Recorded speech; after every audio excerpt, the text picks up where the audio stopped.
Hello again, it's me Ellen and I'm here showing you how to change the background and yet leave this lady's hair here in place.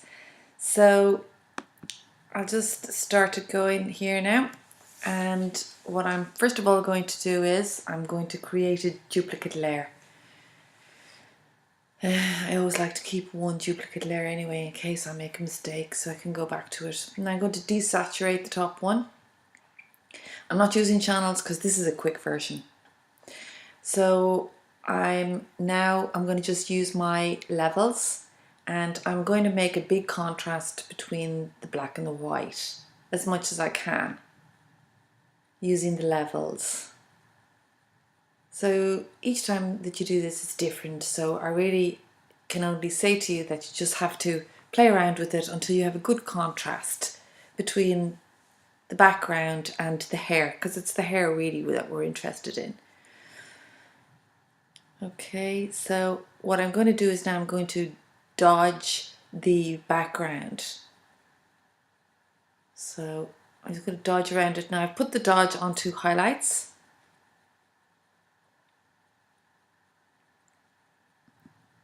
Here we go. So that's going to make the background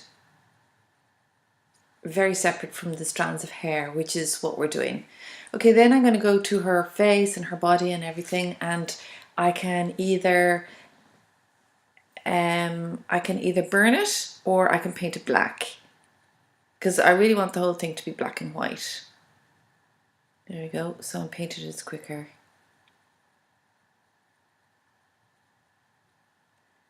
Just going to make my my brush a bit smaller so I can just get in at all the edges.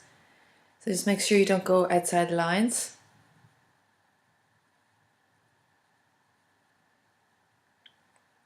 Okay, I'm now going to invert it. So I can see at the background here, because it's this black piece that we're going to be removing. So I want to make sure it's very black.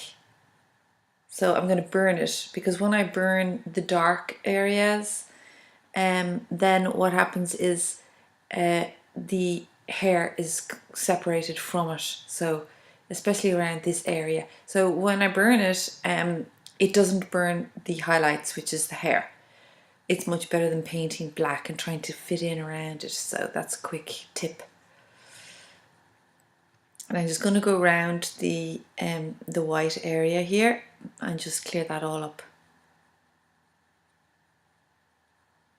Okay. Okay, I'm happy with that. So I'm going to open a background now. I'm just going to pick any background really. It doesn't matter, just for this occasion. Now I'm going to copy it and I'm going to paste it as a layer.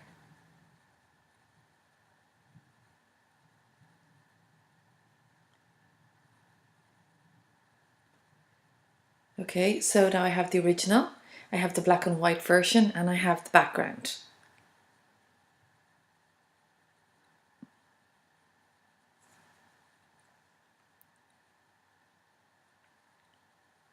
Now I'm going to go to the background and I'm going to add a layer mask to it.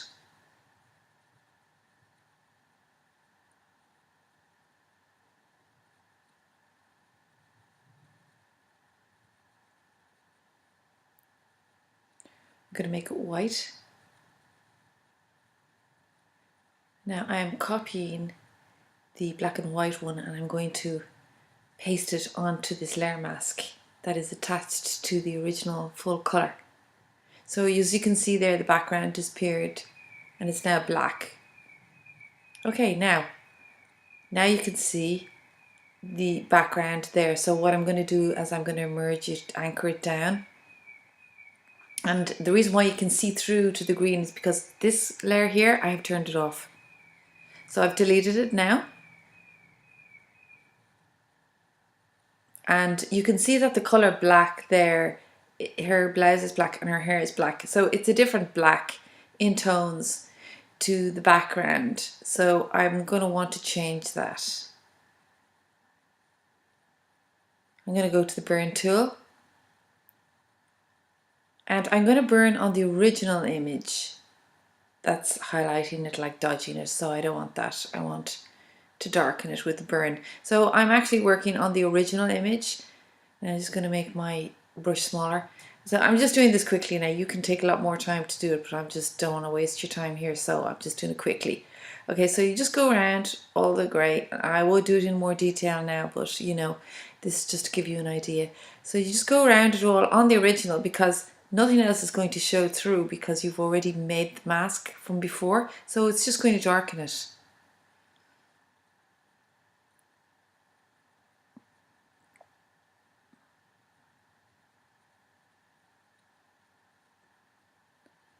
And I think just to match it up, I'll make her blouse a bit darker as well.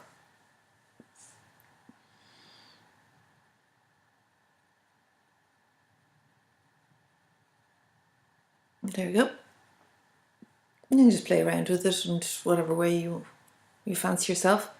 Now, if I go to curves and bring up the colour, you'll be able to see if you've made any mistakes, and you can fix it, or you can replace the background at this stage here and have a lighter background.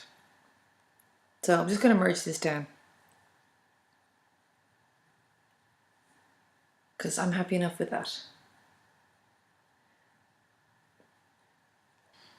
So I hope that's okay for you. And now that's just a quick way, as I said, it's just quick and rough, but you get the idea. It's really quick and it's easy to use instead of using the channels. So I hope that's been helpful for you the next time you need to change the background. It's obviously easier to change the background when the background is lighter in colour. Now if you have a dark background, it makes it a bit more difficult, to be quite honest. So if I know I'm going in a photo shoot and I want to be taking her out, putting her somewhere else, I try to make sure that the background is a light colour, not a dark colour when I'm taking the shot.